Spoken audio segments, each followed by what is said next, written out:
তুমি বাড়িতে যেয়ে কি করবা? আমি আম্মুকে বলবো শীতের পিঠা বানাতে। শীতের পিঠা মজা লাগে তো, তার জন্য। হ্যাঁ, শীতের পিঠা খাইতে অনেক মজা। আমি বাড়িতে যে আম্মুকে বলবো, আম্মু শীতের পিঠা বানিয়ে দিবা। আচ্ছা, তুমি আমাদের বাড়িতে আসবে? আচ্ছা ঠিক আছে, তুমি আমাদের বাসাতে আসবে। হ্যাঁ, এখন মাদ্রাসায় গিয়ে কাপড় চোপড় গুলো ভাঁজ করতে হবে তো। ভাই, তুমি কোথায় যাও? আমি মাদ্রাসায় যাইতেছি, তোমরা আসো। আচ্ছা বন্ধু, শীতের পিঠা খাইতে কেমন লাগে রে?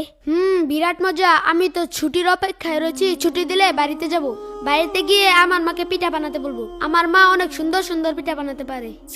আসসালামু আলাইকুম। ওয়ালাইকুম আসসালাম, বসেন। আচ্ছা হুজুর, বাচ্চাদের তো পরীক্ষা শেষ হয়েছে, শীতের জন্য তো ছুটি দেওয়া দরকার। আচ্ছা, কত দিনের ছুটি দেওয়া যায় বলেন তো? 10 দিনের ছুটি দিলেই তো ভালো হয়। 10 দিনের? আচ্ছা ঠিক আছে, তাহলে বাচ্চাদেরকে বলে দেন যে ওদের 10 দিনের ছুটি হয়ে গেছে, ওরা ব্যাগটা গুছিয়ে রেডি হয়ে যাক।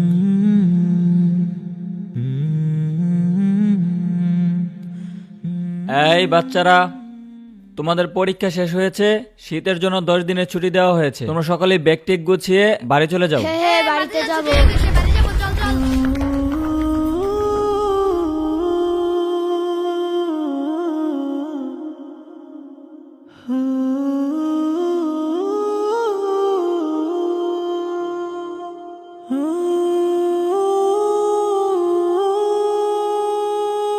বন্ধু, যাই তাহলে, আবার দেখা হবে।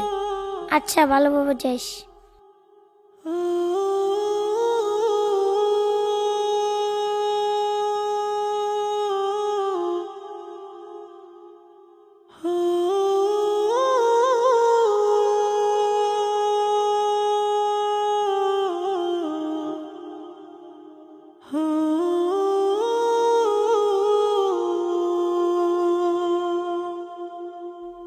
ইস, কি খিদা লাগছে।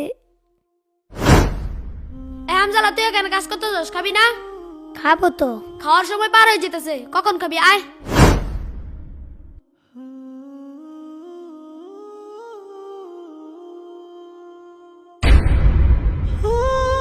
মাদ্রাসায় থেকে কত কষ্ট করে খাবার খেতে হয়।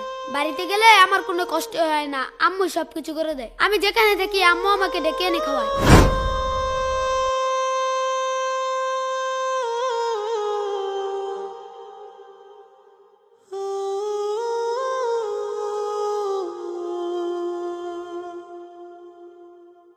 আসসালামু আলাইকুম চাচা। ওয়ালাইকুম আসসালাম। চাচা, আমি তো এই যে এইদিকে একটা মাদ্রাসাত পড়ি। মাদ্রাসাতে 10 দিনের ছুটি দিছে, এখন সবাই বাড়িতে গেছে, আমিও বাড়িতে যাবো। আমগর